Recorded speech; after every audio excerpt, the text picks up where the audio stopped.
The summer of 2018 was unseasonably warm off the coast of Maine, the kind of summer that made the ocean glint like polished glass under a relentless sun. For the Callahan siblings, Ethan, 28, and Lily, 24, the annual fishing trip was more than tradition. It was a tether to their childhood, to the days when their father would haul them out to sea in his creaky old boat, the Salty Dawn, teaching them how to bait a hook and read the waves. Ethan, broad-shouldered and quiet, had inherited their father's love for the ocean's solitude, while Lily, sharp-witted and restless, came for the thrill of the chase, the moment when a fish tugged the line and the world narrowed to just her and the sea.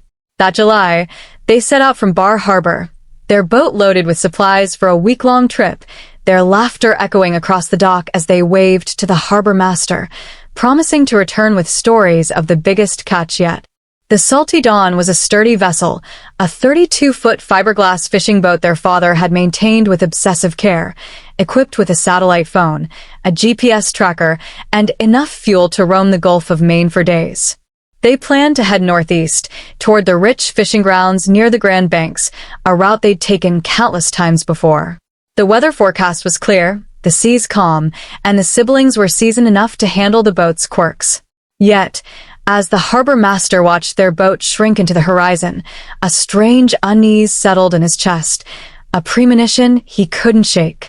By the third day, when no check-in call came through the satellite phone, the harbor master alerted the Coast Guard. The Callahan siblings were meticulous about their daily updates, a habit drilled into them by their father, who'd seen too many storms turn deadly to take chances. The Coast Guard launched a search, scouring the Gulf of Maine with helicopters and patrol boats, their radar sweeping for the Salty Dawn's transponder signal. Fishermen in the area reported nothing unusual. No distress calls, no debris, no sign of the boat. Ethan and Lily's mother, Margaret, waited at the dock each day, her eyes fixed on the horizon, clutching a photo of her children from their last Christmas together. Weeks turned to months, and the search was scaled back, then quietly abandoned. The official report listed the Salty Dawn as lost, likely sunk in an undetected storm or struck by a rogue wave, though no evidence supported either theory. The satellite phone's last ping, recorded 2 days after their departure, placed them 200 miles offshore, far from their planned route. Margaret refused to accept the loss, hiring private investigators to comb through maritime records, weather data, and even local legends of ghost ships. Conspiracy theories bloomed online. Some claimed the siblings had been abducted by pirates, others whispered of government experiments in the Atlantic. But the ocean kept its secrets, and the Callahans' disappearance became another unsolved mystery, a footnote in the annals of maritime tragedies. Margaret's life became a shrine to her missing children. She kept their rooms untouched, Ethan's fishing gear still neatly stacked in the garage, Lily's sketchbooks open on her desk, her drawings of the sea half-finished. The small coastal town of Bar Harbor rallied around her, organizing candlelight vigils and fundraisers, but grief has a way of eroding even the strongest community spirit. By 2025, 7 years had passed, and the town had moved on, though Margaret never did. She spent her days scanning maritime forums, chasing leads that led nowhere, her hope fraying but never breaking. Ethan and Lily had been her anchor, their laughter the soundtrack of her life, and without them, she felt adrift in a world that no longer made sense.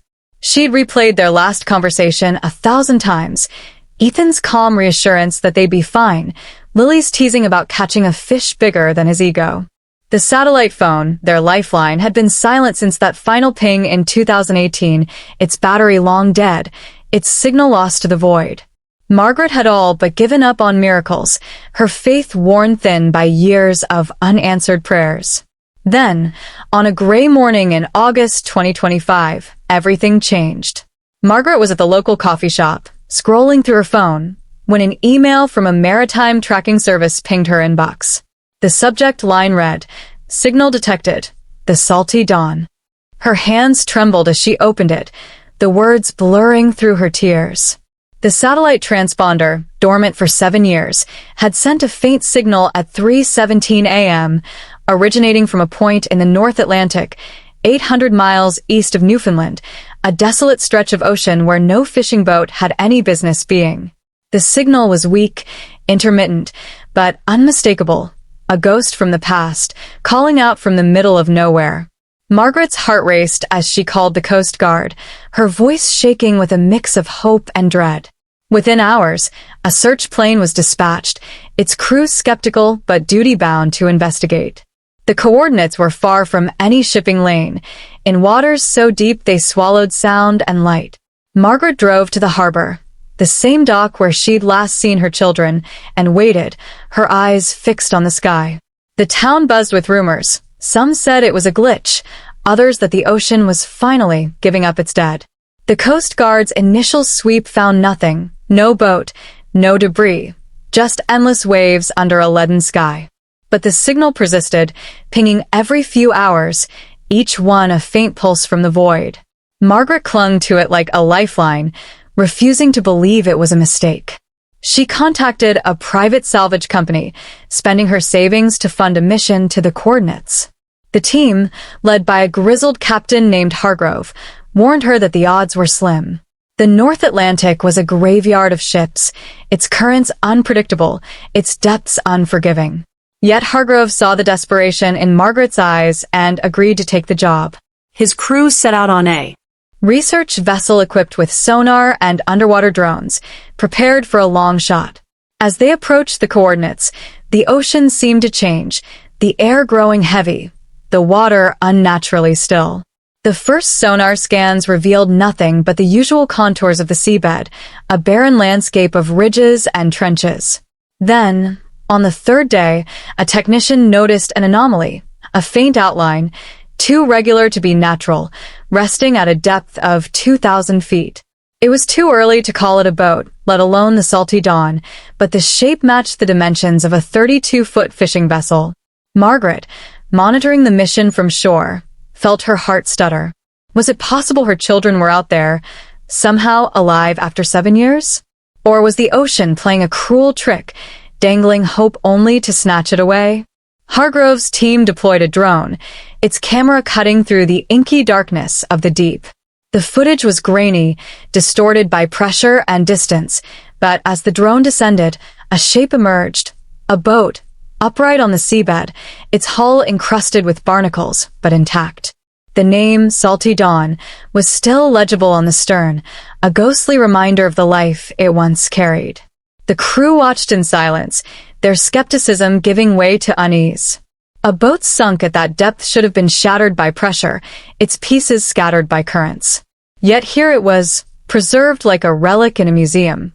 The drone circled, its lights catching glints of metal, a fishing rod, a hatch, a life preserver still tethered to the deck. There was no sign of human remains, no trace of Ethan or Lily, but the boat's condition raised more questions than answers. How had it survived intact?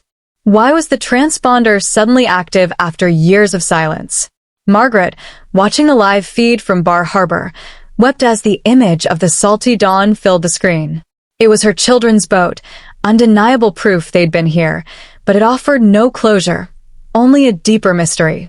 The salvage team planned to send divers to investigate, but the ocean was restless, currents shifting unpredictably around the site. Hargrove warned Margaret that retrieving the boat would be dangerous, perhaps impossible, but she begged him to try. She needed answers, needed to know what had happened to her children, why their boat was calling out to her now, after 7 long years. The ocean had always been a place of secrets, its depths a vault for stories no one would ever hear, but for Margaret Callahan, the discovery of the Salty Dawn was a crack in that vault, a sliver of light in a darkness that had consumed her for 7 years. As Captain Hargrove's salvage team prepared to send divers to the wreck, Margaret sat in her small apartment in Bar Harbor, the walls lined with maps and notes from her endless search for Ethan and Lily. The live feed from the salvage vessel flickered on her laptop, the grainy image of the boat, her children's boat, burned into her mind. It was August 25th, 2025, and the air in Maine carried the first chill of approaching autumn, a reminder that time marched on even when her world had stopped. Hargrove had warned her that the dive was risky. The site, 800 miles east of Newfoundland, was plagued by erratic currents and sudden pressure shifts that could trap divers or damage equipment.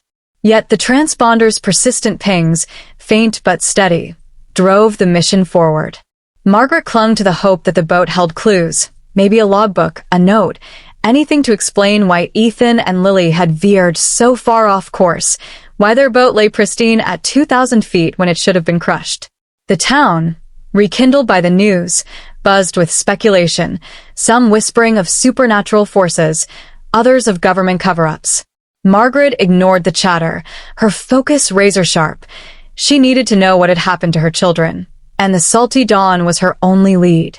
Hargrove's team consisted of 6 divers, led by a wiry ex-Navy man named Torres, whose calm demeanor belied his years navigating underwater wrecks. The research vessel, the Horizon, was a floating fortress of technology, sonar arrays, ROVs, and a decompression chamber for the divers, but even its advanced systems seemed to falter near the wreck site. Equipment glitches plagued the mission. Sonar screens flickered, GPS signals wavered, and the transponder's pings grew erratic, as if the ocean itself was toying with them. Torres briefed his team on the dive plan. 2 divers would descend with the drone, securing a cable to the boat for a potential lift, while the others monitored from the surface. The Salty Dawn's unusual preservation raised red flags. Ships at that depth were typically mangled by pressure or eroded by time, yet this one looked as if it had sunk yesterday. The drone's footage showed no visible damage, no breaches in the hull, and, most unsettlingly, no signs of the chaos that accompanies a sinking. Fishing gear was stowed neatly, the deck clear except for a single life preserver dangling from its tether. Margaret, watching the preparations via video link, felt a pang of recognition at the sight of Ethan's favorite rod, still strapped to the railing. She whispered their names, Ethan, Lily, like a prayer, willing the ocean to give them back. The first dive began at dawn on August 27th, the sea deceptively calm, its surface a mirror reflecting the gray sky. Torres and his partner, a young diver named Kayla, descended slowly, their lights cutting through the murky water. At 1,500 feet, the pressure was crushing, their suits straining against the weight of the ocean. The drone led the way, its camera relaying images to the Horizon and to Margaret's screen in Bar Harbor. As they neared the wreck, the water grew colder, unnaturally so, and Torres reported a faint hum, like a distant engine, though no other vessels were within miles. The Salty Dawn came into view, its silhouette eerie in the drone's floodlights. Up close, the boat's condition was even stranger. The hull was free of corrosion, the paint barely faded, as if time had skipped over it. Torres swam to the deck, his gloved hand brushing the nameplate, and found it smooth, untouched by the barnacles that clung to every other surface. Kayla signaled to the surface, her voice crackling through the comms. "This isn't right. It's too perfect." Margaret's heart raced as she watched, her hands gripping the edge of her desk. The divers searched the deck, finding Ethan's tackle box, Lily's waterproof camera still strapped to a bench, its lens intact. But the cabin door was sealed shut, the handle jammed, as if locked from the inside. Torres and Kayla spent an hour trying to pry open the cabin, their tools useless against the inexplicably stubborn door. The drone circled, capturing every angle, but found no other entry points. The life preserver, swaying gently in the current, bore the Callahan family crest, a detail that made Margaret sob when she saw it. The divers attached the cable to the boat's stern, preparing for a possible lift, but as they did, the transponder's pings grew frantic, a rapid staccato that echoed through the comms. Torres reported a sudden shift in the current, a pulse so strong it nearly tore his mask off. He and Kayla ascended quickly, abandoning the cable, their training kicking in as the ocean turned hostile. Back on the Horizon, Hargrove cursed, his crew scrambling to recalibrate equipment that had gone haywire during the dive. The drone's feed cut out abruptly, leaving only static, and for a moment, the team feared they'd lost it. Margaret, 2,000 miles away, felt her hope fracture. She called Hargrove, begging for answers, but he had none. The divers were safe, but shaken, describing a feeling of being watched, though the ocean was empty. Torres, usually unflappable, admitted to seeing a shadow move across the boat's deck, too large to be a fish, too fleeting to be human. The mission paused for 2 days as Hargrove's team regrouped, analyzing the dive footage frame by frame. The shadow Torres saw appeared in a single frame, a blurry smudge that defied explanation. Marine biologists consulted by the team ruled out known species, too big for a shark, too fast for a whale. The transponder's pings continued, now synchronized with the tides, a pattern that baffled the technicians. Margaret, unable to sit idle, flew to St. John's, Newfoundland, the closest port to the salvage operation, and joined the horizon by helicopter. Stepping onto the deck, she felt the weight of the ocean's indifference, its vastness a reminder of how small her children's boat was in comparison. Hargrove showed her the footage, pointing out the anomalies. The shadow, the sealed cabin, the pristine hull. He hesitated before sharing a theory from his oldest crew member, a weathered sailor named Amos, who'd spent decades on the Atlantic. Amos spoke of the lost patch, a stretch of ocean sailors avoided, where compasses spun and ships vanished without a trace. He claimed the salty dawn had sunk in its heart, a place where the sea didn't follow the rules of nature. Margaret dismissed it as superstition, but the crew's unease was palpable, their jokes about ghosts no longer sounding like jokes. Margaret insisted on another dive, her savings nearly depleted but her resolve unshaken. She needed to see the boat herself, to touch it, to know it was real. Hargrove reluctantly agreed, scheduling a second dive for August 30th, this time with a reinforced team and a new drone. As preparations began, Margaret stood at the ship's railing, staring at the coordinates on a map, the spot where her children's boat lay waiting. The ocean was calm again, but the air felt charged, like the moment before a storm. She thought of Ethan's steady hands on the wheel, Lily's fearless grin as she reeled in a catch. The transponder pinged again, a single, clear note that seemed to call her name.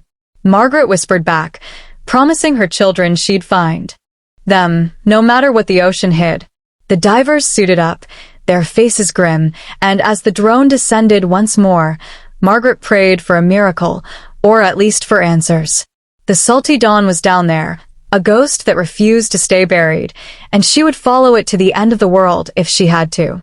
The deck of the Horizon thrummed with tension as the second dive began on August 30th, 2025, the North Atlantic stretching endlessly around the vessel, its surface a deceptive calm that belied the chaos below. Margaret Callahan stood at the railing, her eyes fixed on the horizon, where the sea met the sky in a haze of gray. The salvage team, led by Captain Hargrove and the seasoned diver Torres, had doubled their precautions after the first dive's unsettling anomalies, the shadow, the jammed cabin door, the transponder's erratic pings. Margaret had joined them in St. John's, Newfoundland, her presence a quiet force, her desperation palpable. She clutched a worn photo of Ethan and Lily, taken on the salty dawn's deck during their last trip together, their faces alight with the kind of joy only the sea could spark. The new drone, equipped with enhanced cameras and stronger lights, descended first, its feed projected onto screens in the ship's control room. The crew watched in silence as the ocean's depths unfolded, the water growing darker until the salty dawn emerged, still impossibly intact at 2,000 feet. Its hull gleamed under the drone's lights, the nameplate stark against the encrusted barnacles, a relic frozen in time. Margaret's breath caught as the camera lingered on Lily's camera, still strapped to the bench, and Ethan's fishing rod, untouched by the decay that should have claimed them. The transponder pinged again, a sharp, insistent sound that seemed to echo in her bones, urging the team deeper into the mystery. Torres led the dive with Kayla and a third diver, Malik, a marine engineer with a knack for solving mechanical puzzles. The trio descended slowly, their suits reinforced against the crushing pressure, their comms crackling with static that hadn't been there during surface tests. The drone guided them, its lights carving a path through the inky water, but the ocean felt different this time, heavier, as if it resented their intrusion. At 1,800 feet, Malik reported a faint vibration through his suit, like a pulse in the water, rhythmic and unnatural. Torres dismissed it as equipment noise, but his voice betrayed a flicker of doubt. When the salty dawn came into view, its pristine condition was even more striking up close. The hull showed no signs of rust or structural failure, and the deck was eerily orderly, as if the boat had been abandoned mid-task. The divers circled the vessel, their lights catching glints of metal, a knife wedged in a railing, a coil of rope neatly tied. The cabin door, still. System. I apologize for the incomplete response. Below is the complete third paragraph of the story, continuing from the second, with 3,000 words as requested, written in U.S. English based on the title, Siblings Vanished on Fishing Trip. 7 years later their satellite pings from middle of ocean. The deck of the Horizon thrummed with tension as the second dive began on August 30th, 2025, the North Atlantic stretching endlessly around the vessel, its surface a deceptive calm that belied the chaos below. Margaret Callahan stood at the railing, her eyes fixed on the horizon, where the sea met the sky in a haze of gray. The salvage team, led by Captain Hargrove and the seasoned diver Torres, had doubled their precautions after the first dive's unsettling anomalies: the shadow, the jammed cabin door, the transponder's erratic pings. Margaret had joined them in St. John's, Newfoundland, her presence a quiet force, her desperation palpable. She clutched a worn photo of Ethan and Lily, taken on the Salty Dawn's deck during their last trip together, their faces alight with the kind of joy only the sea could spark. The new drone, equipped with enhanced cameras and stronger lights, descended first, its feed projected onto screens in the ship's control room. The crew watched in silence as the ocean's depths unfolded, the water growing darker until the Salty Dawn emerged, still impossibly intact at 2,000 feet. Its hull gleamed under the drone's lights, the nameplate stark against the encrusted barnacles, a relic frozen in time. Margaret's breath caught as the camera lingered on Lily's camera, still strapped to the bench, and Ethan's fishing rod, untouched by the decay that should have claimed them.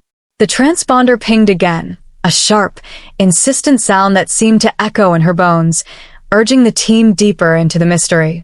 Torres led the dive with Kayla and a third diver, Malik, a marine engineer with a knack for solving mechanical puzzles. The trio descended slowly, their suits reinforced against the crushing pressure, their comms crackling with static that hadn't been there during surface tests. The drone guided them, its lights carving a path through the inky water, but the ocean felt different this time, heavier, as if it resented their intrusion. At 1,800 feet, Malik reported a faint vibration through his suit, like a pulse in the water, rhythmic and unnatural. Torres dismissed it as equipment noise, but his voice betrayed a flicker of doubt. When the Salty Dawn came into view, its pristine condition was even more striking up close. The hull showed no signs of rust or structural failure, and the deck was eerily orderly, as if the boat had been abandoned mid-task. The divers circled the vessel, their lights catching glints of metal, a knife wedged in a railing, a coil of rope neatly tied. The cabin door, still sealed, resisted their attempts to open it, its handle fused as if welded shut. Malik tried a portable cutting tool, but the blade sparked and dulled against the metal, an impossibility that made the divers exchange uneasy glances. Margaret, watching the live feed from the control room, felt her heart pound as the drone's camera zoomed in on a small detail, a set of scratches on the door, too precise to be random, forming what looked like a crude map of stars. The scratches were unlike anything the team had seen on a wreck. They weren't the chaotic marks of a panicked crew but a deliberate pattern, as if someone had etched a message into the steel. Torres traced the lines with his gloved finger, his comms relaying a hushed description. It's like a constellation, maybe Orion or Ursa Major. Margaret leaned closer to the screen, her mind racing. Lily had always been fascinated by the stars, sketching them in her notebooks during their fishing trips, her voice bright as she pointed out patterns in the night sky. Could this be her work? The idea was absurd, yet the scratches felt personal, a breadcrumb left for Margaret to find. The divers moved to the deck, cataloging items that shouldn't have survived 7 years underwater. A thermos, its lid still screwed tight. A pair of gloves folded neatly beside a tackle box. A chart book open to a page marked with red ink, showing coordinates far from their intended route. The transponder's pings grew louder, almost rhythmic, syncing with the diver's heartbeats. Kayla noticed something else, a faint glow from inside the cabin, visible through a porthole, pulsing faintly like a distant lighthouse. She pressed her mask against the glass, her voice trembling. "There's light in there." "That's impossible." The crew on the horizon erupted in murmurs, some suggesting bioluminescent organisms, others unwilling to voice their darker thoughts. The dive took a dangerous turn when the currents shifted again, stronger this time, pulling at the divers like a living force. Torres ordered a retreat, but not before Malik attached a second cable to the boat's bow, securing it for a potential lift. As they ascended, the drone's feed flickered, capturing a fleeting image, a shadow moving inside the cabin, humanoid but indistinct, gone before the camera could focus. The control room fell silent, Hargrove's face pale as he replayed the footage. The shadow was taller than Ethan, broader than Lily, and moved with a purpose that chilled the crew. Margaret, gripping the photo of her children, refused to believe it was anything but a trick of the light. She demanded the divers try again, her voice breaking over the radio, but Hargrove overruled her. The risk was too high, the ocean too volatile. The team surfaced, shaken, their reports filled with contradictions. The glow, the shadow, the scratches. Amos, the old sailor, muttered about the lost patch again, his stories of vanishing ships and strange lights no longer dismissed outright. He spoke of sailors who'd seen things in these waters, vessels that appeared and disappeared, voices carried on the wind where no one stood. Margaret, torn between hope and dread, insisted on analyzing the footage herself, searching for any sign of her children. Back on the horizon, the crew pored over the data, their equipment still plagued by glitches. The transponder's pings had shifted, now forming a pattern that matched no known code, almost like a language. A linguist brought on board suggested it resembled Morse code, but with symbols that didn't align with any standard alphabet. The scratches on the door were photographed and sent to an astronomer, who confirmed they matched no known constellation but resembled a star map from an ancient text, possibly predating modern navigation. Margaret seized on this, her mind spinning with possibilities. Had Ethan and Lily stumbled into something bigger than a fishing trip? The chart book's coordinates pointed to a region with no recorded landmass, yet the red ink marked it as a destination. She spent hours in the control room, cross-referencing the scratches with Lily's old sketches, finding eerie similarities in the angles and spacing. The glow in the cabin remained unexplained. Batteries couldn't last 7 years, and no natural light could penetrate that depth. The crew whispered of government experiments, alien signals, or something older, tied to the sea's myths. Margaret shut out their theories, focusing on the tangible, the boat, the scratches, the pings. She begged Hargrove for one more dive, offering to fund it herself, her savings nearly gone but her resolve ironclad. Hargrove agreed to a third dive, set for September 2nd, but only if conditions stabilized. The ocean had grown unpredictable, with sudden storms flaring up miles from the forecast's predictions. The Horizon's meteorologist reported magnetic anomalies near the wreck, compasses spinning wildly, as Amos had warned. Margaret refused to leave the ship, sleeping in the control room, her dreams haunted by images of Ethan steering through fog, Lily sketching stars that didn't exist. The transponder's pings continued, now audible even without equipment, a faint hum that seemed to come from the water itself. The crew, increasingly unnerved, began avoiding the deck at night, claiming they heard footsteps where no one walked. Margaret ignored their fears, her focus singular. The salty dawn held the truth about her children. She studied the footage obsessively, noticing new details, a smudge on the porthole that looked like a handprint, a faint inscription on the knife's handle reading, ENL 2018. The boat was a time capsule, a message from her children, and she would not let the ocean keep it from her. As the third dive loomed, She stood at the ship's bow, whispering to the sea, promising Ethan and Lily she was coming for them, no matter what lay below. The morning of September 2nd, 2025, dawned cold and foreboding, the North Atlantic a slate-gray expanse that seemed to pulse with a life of its own. Aboard the Horizon, Margaret Callahan stood in the control room, her eyes bloodshot from sleepless nights, her hands clutching the photo of Ethan and Lily as if it could anchor her to reality. The salvage team, led by Captain Hargrove, prepared for the third dive to the salty dawn, their faces etched with a mix of determination and dread. The previous dives had yielded more questions than answers. The pristine boat, the star-like scratches, the pulsing glow, the shadow in the cabin, all defying logic and fueling rumors of the lost patch, that cursed stretch of ocean where compasses failed and ships vanished. The transponder's pings, now a constant hum that vibrated through the ship's hull, had grown stronger, their patterns still undeciphered, but undeniably deliberate. Margaret had spent the last 2 days analyzing every frame of the drone footage, her notes a chaotic sprawl of theories and sketches, each one circling back to her children. The handprint on the porthole, the inscription ENL 2018 on the knife, the chart book's mysterious coordinates. They were clues, she was certain, left by Ethan and Lily. As the divers suited up, Torres, Kayla, and Malik exchanged glances, their confidence eroded by the ocean's relentless strangeness. Hargrove warned them to stay focused. This dive was their last chance to retrieve answers before funding ran dry and the mission was aborted. The dive began at 7:14 a.m., the sea calmer than expected, but heavy with an unnatural stillness, as if holding its breath. Torres led the team, flanked by Kayla and Malik, their suits equipped with upgraded sensors to detect electromagnetic anomalies. The drone descended ahead, its high-resolution cameras streaming crystal-clear footage to the Horizon's control room, where Margaret stood beside Hargrove, her heart pounding with every frame. At 1,500 feet, the water grew colder, the temperature gauges dipping below what their equipment could explain.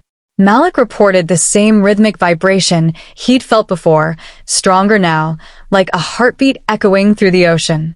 The salty dawn appeared at 2,000 feet, its hull still impossibly pristine, the nameplate gleaming as if polished.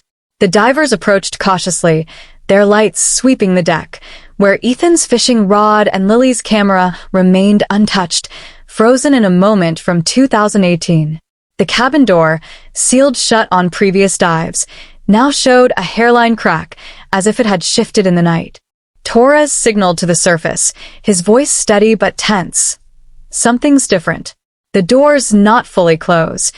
Margaret leaned closer to the screen, her breath catching. Could this be the breakthrough she'd prayed for? The drone circled, capturing the scratches on the door, their star-like pattern even clearer now, almost glowing under the lights.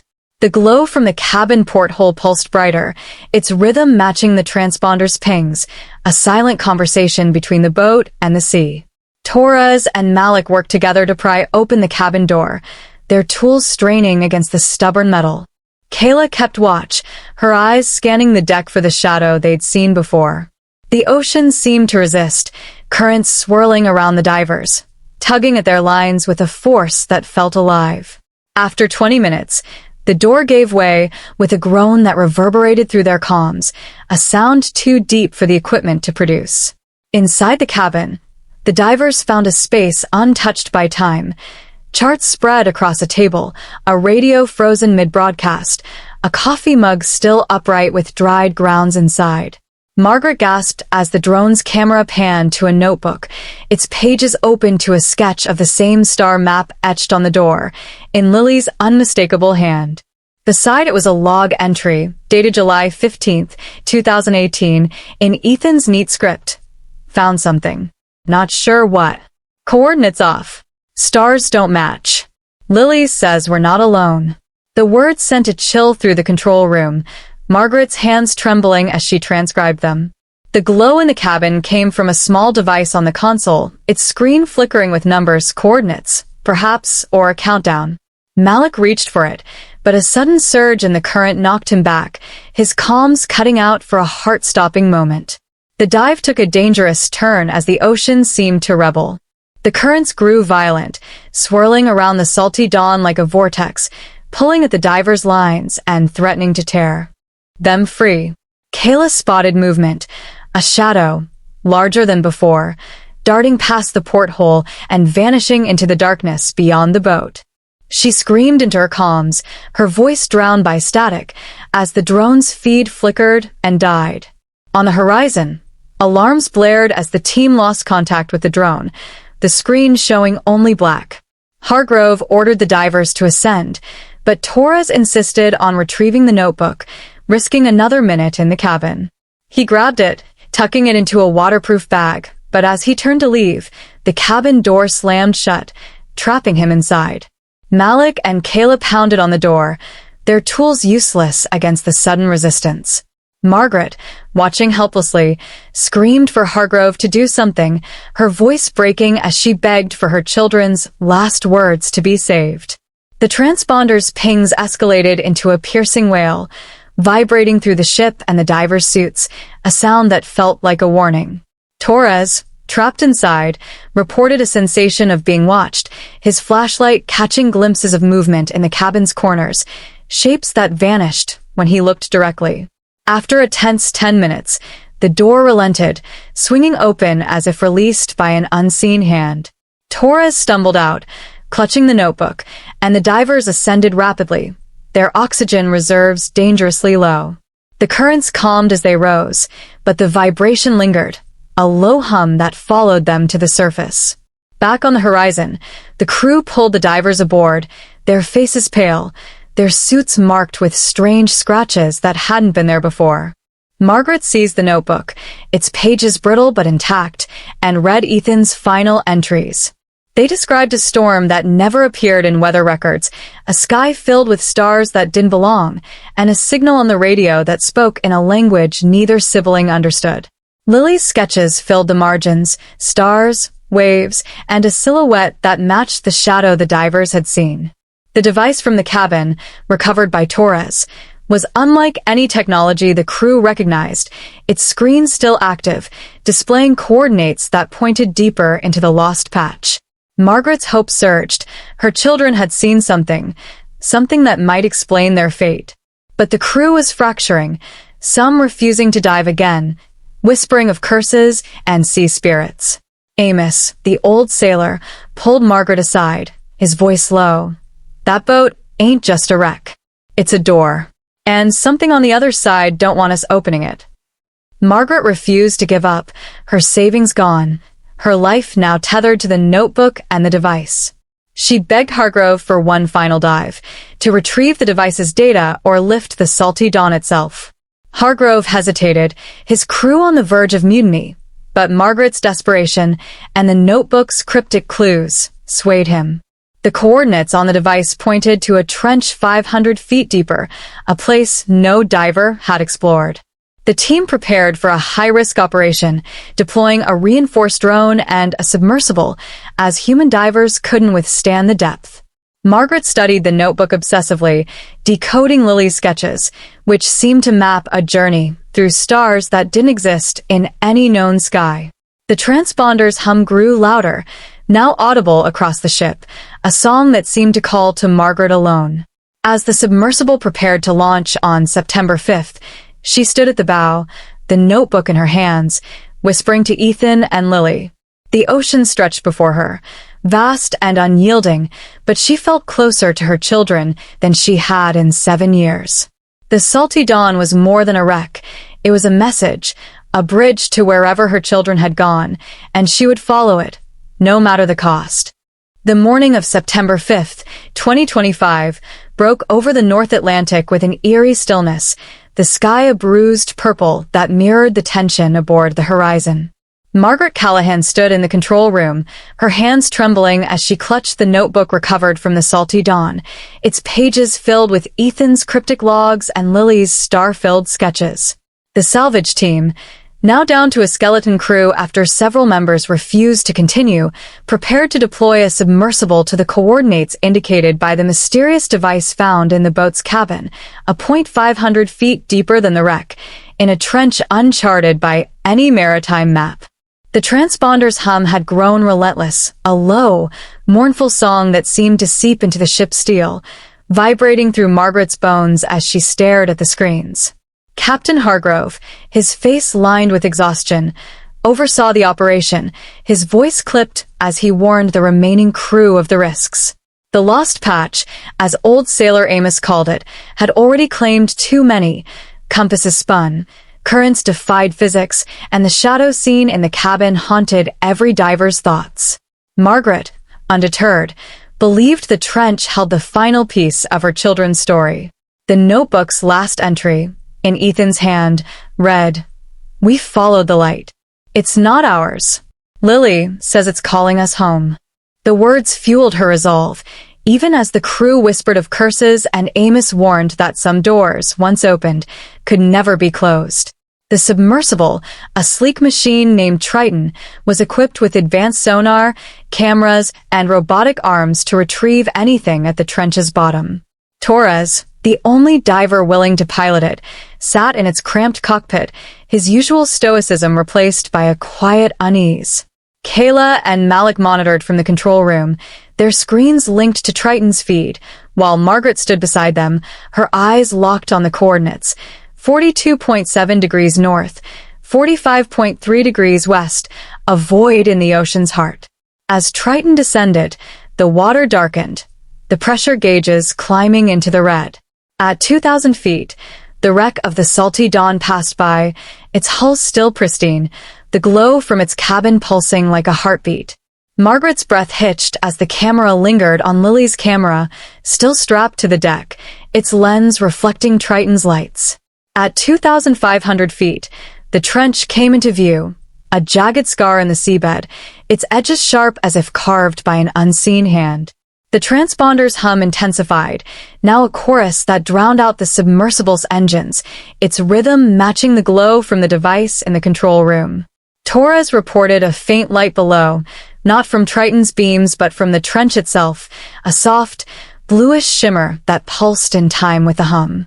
Margaret leaned closer to the screen, her heart racing. Ethan and Lily had written of a light, a signal that led them off course. Was this it? Triton descended into the trench, its cameras capturing a surreal landscape. Smooth, glassy walls that reflected light in impossible patterns, and strange formations that looked like ruins, though no civilization could exist at such depths. The light grew brighter, emanating from a structure at the trench's bottom, a circular platform, its surface etched with the same star-like patterns as the Salty Dawn's cabin door. Torres maneuvered Triton closer, his voice tight. "This isn't natural. It's built." The crew exchanged glances, their skepticism crumbling. The platform was massive, nearly 100 feet across, its edges lined with metallic spires that pulsed with the same bluish light. Margaret's eyes widened as she recognized the pattern from Lily's sketches, a map of stars that didn't exist in any known sky. The device in the control room flared to life, its screen displaying a sequence of symbols that matched the platform's etchings. Malik, cross-referencing the notebook, found a sketch labeled "The Gate," with coordinates matching the trench. Ethan's final log entry echoed in Margaret's mind. "It's not ours." The implications were staggering. Had her children stumbled onto something ancient, something beyond human understanding?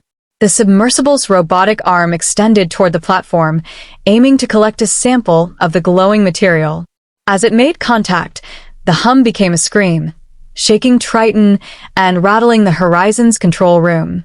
The platform's light flared, blinding the cameras for a moment, and when the feed returned, a shadow loomed over the structure, massive, humanoid, but fluid, as if made of the ocean itself. Torres cursed, pulling Triton back, but the submersible systems began to fail, its controls sluggish. On the horizon, equipment sparked, screens flickering with static that formed fleeting images, a boat adrift under a sky of unfamiliar stars, two figures standing on its deck. Margaret gasped, recognizing Ethan's broad shoulders, Lily's defiant stance. The images vanished as quickly as they appeared, leaving the crew in stunned silence. Kayla, her voice shaking, suggested aborting the mission, but Margaret pleaded with Hargrove to continue. "They're there," she insisted, pointing to the notebook, the device, the platform. "My children saw this. They're part of it." Hargrove, torn between duty and fear, allowed Torres to make one final pass, but warned that the submersible's battery was failing and the currents were growing hostile. Triton circled the platform again, its cameras capturing details that defied explanation, symbols that shifted when viewed, spires that seemed to move like living things, and a central column emitting the bluish light, its surface inscribed with a spiral that matched Lily's final sketch. Torres deployed the robotic arm once more, retrieving a fragment of the glowing material, a small, translucent shard that pulsed in time with the transponder. As he secured it, the shadow returned, larger now, its form coalescing into something almost human, with eyes that glowed like the platform's light. Torres reported a voice in his headset, not through the comms but inside his mind, speaking words he couldn't understand but felt as a warning. The submersible shook violently, its hull groaning under pressure it was designed to withstand. On the horizon, the transponder's hum reached a deafening pitch, and the device's screen went dark, its symbols replaced by a single word in English. "Leave." Margaret, tears streaming down her face, refused to give up, shouting at the crew to keep going. But the ocean had other plans. The current surged, a vortex forming around the trench, pulling Triton downward. Torres fought the controls, his voice calm but urgent as he reported failing systems. Hargrove ordered an emergency ascent, but the submersible's tether snapped, and the feed cut out, leaving only silence. The horizon erupted in chaos, the crew scrambling to regain contact with Triton. Margaret collapsed, clutching the notebook, her sobs drowned by the transponder's fading hum. Hours passed with no signal from Torres or the submersible, the trench now a black void on the sonar. Hargrove called off the mission, his face ashen, knowing they'd lost more than equipment. Margaret refused to leave the control room, her eyes fixed on the blank screens, whispering Ethan and Lily's names. The shard retrieved by Triton, recovered from the robotic arm's emergency release, sat in a sealed container, still glowing faintly. Scientists on board examined it, their tests inconclusive. It wasn't metal, stone, or any known substance, its structure shifting under microscopes. Amos, his voice barely a whisper, called it a piece of the sea's heart, warning that it should be thrown back. Margaret, however, saw it as her last link to her children. The notebook's final page, overlooked until now, held a message in Lily's hand. "Mom, we're not lost. We're home. Don't follow." The words broke Margaret, yet she couldn't let go. She demanded the shard be studied, the coordinates mapped, the platform explored again. But the crew, haunted by the shadow and the loss of Torres, refused. Hargrove, his authority fraying, agreed to return to St. John's, the mission a failure in all but Margaret's heart. Back in Bar Harbor, Margaret locked herself in her apartment, the shard and notebook her only companions. The transponder's hum had stopped, but she felt it still, a vibration in her soul.